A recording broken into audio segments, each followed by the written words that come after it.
Ken Trahan along with Lenny Vangilder. It's our First NBC Bank Weekend Review brought to you by First NBC Bank with 35 locations and growing throughout Southeast Louisiana and the Florida Panhandle. That's First NBC Bank, proud sponsor of SportsNOLA.com. Standing at Chateau Golf and Country Club in Kenner, where the 24th annual Saints Hall of Fame Celebrity Golf Classic is underway with Saints coaches, players, former players, and a whole bunch of patrons enjoying things.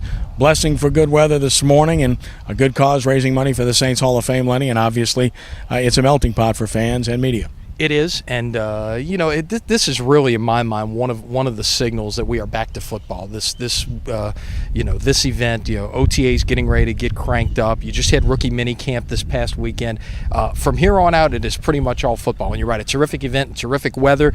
A chance for, like you say, fans and the players, the staff, the people who are out here to be able to just enjoy a day of fun and fellowship. Yeah, we had our Saints Hall of Fame reception and auction on Sunday night, and that was a big success at the New Orleans Saints facility. Sean Payton was a huge hit with the auction. He might still be going on had we not taken the microphone away from him. It was ridiculous, but he did a great job with helping to raise money, and he also made some comments to the public at the event about players and about rookie minicamp. He said this is the best crop of rookies they've ever had, by far, in terms of not just draft picks but free agents that they have in camp, which is pretty special considering they just finished their first rookie get-together this past week.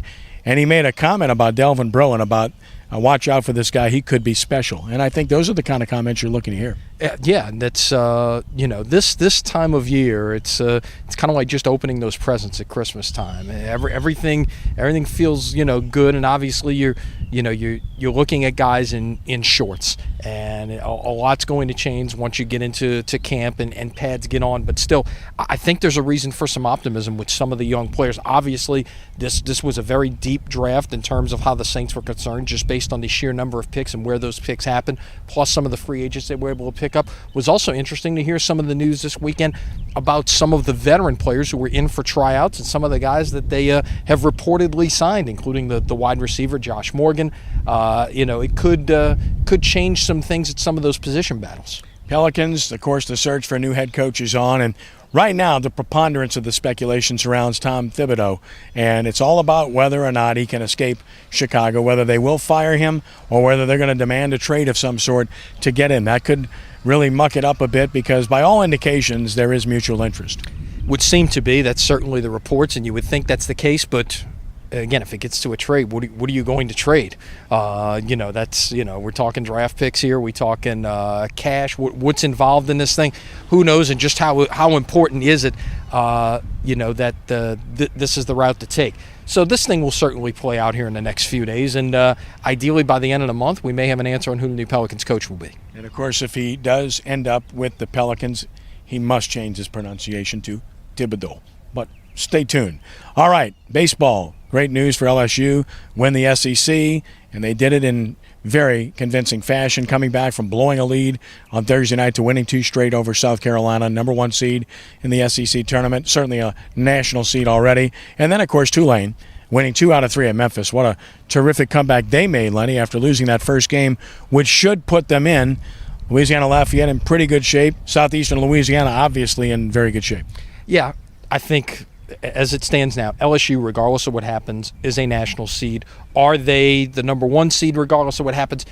Maybe not. But again, here's the thing to remember on this, okay? Unlike we're watching softball go on right now, and by the way, congratulations to both LSU and UL Lafayette for winning their regionals at home this weekend in that regard. But unlike softball, baseball seeds 8 teams. And then the other 8 are just placed into set-up matchups to avoid conference matchups between number 1 seeds and, geography to a certain degree. So it really doesn't matter. As long as you're a top 8 seed, it really doesn't matter whether you're 1, 2, 3, 4. The number doesn't matter. It's just that you are a top 8 seed. So that said, I think LSU is regardless. I think Tulane is in regardless of what happens this weekend, barring just a preponderance of upsets in conference tournaments. And let me tell you, that team is not a very good hitting team. They've pitched well. If that indeed does happen, if we're sitting here next Monday talking about Tulane being in the tournament, congratulations to David Pierce and his staff for turning that thing around in 1 year's time. UL Lafayette, I think they've got a struggle on their hands to actually, without winning the regular season. I think they've got a struggle on their hands without winning the conference tournament this week. Southeastern, I think they have to be careful as well. I'd love to sit here and tell you Southeastern is in no matter what they do this week, but remember this fact: while they're sitting in the 40s in the RPI, and that's certainly a great place, Southeastern has 0 wins against the top 50 in the RPI. Not their fault in terms of the schedule, other than the fact that they had 3 chances to beat Tulane, led Tulane going into the last bat of 2 of those games and couldn't close them out. Yeah. And if they don't get in, that's going to be the type of thing that's going to hang with them in the offseason. Delgado had to wait, but they open with a win as they get things kicked off in their regional tournament, and obviously a good start there. Yeah, and besides just the win, the host team then lost the second game, so they're the only unbeaten left. They play Monday afternoon at 1 o'clock against Seminole State, the host team. If they win that game, then they've got 2 chances to win one against St. Louis, a team that they run ruled on Sunday. Even if they lose the game, they've still got a chance to get there, as this is a double elimination event. If they win, they're going to go straight from Oklahoma to Grand Junction for the Junior College World Series, which starts on Saturday. And in high school baseball, congratulations to Brother Martin for making the semifinals. Great run, lost 1-0 to Catholic in 5A, and a huge shout out to the John Curtis Patriots, the champions of 3A, by virtue of their 4-2 win over Parkview Baptist.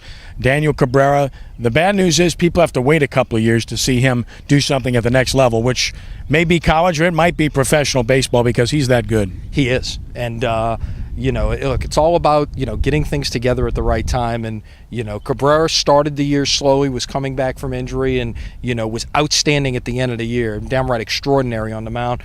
But Hunter Dale coming back to really make a contribution here down the stretch, even pitched in the game on Saturday, or on Friday, I should say, in the semifinal game, and was outstanding and a big contributor down the stretch as well. And kudos to Johnny Curtis and his whole crew for getting back in and to hold that gold trophy for the first time since, I believe, 2002. Now they step up to 5A. And finally, the Zephyrs, a loser in Nashville, the Voodoo, a loser in Cleveland. Yeah, but what was interesting with the Zephyrs is they won in 18 innings on Saturday. So that was a pretty long day. A travel day. You've seen those, first day in off travel and get out and play, and then go out and play 18 innings. So effectively play a doubleheader and then have to come back and play on Sunday as well. They'll be back home on Thursday, I believe. Look forward to it. Lenny, as always, a pleasure. Have a great week. All right. See you later this week, and enjoy the rest of the day out here. Will do. That's our First NBC Bank Weekend Review, brought to you by First NBC Bank, with 35 locations and growing throughout Southeast Louisiana and the Florida Panhandle. That's First NBC Bank, proud sponsor of SportsNOLA.com. He's Lenny. I'm Kenny. Have a great week, and God bless you.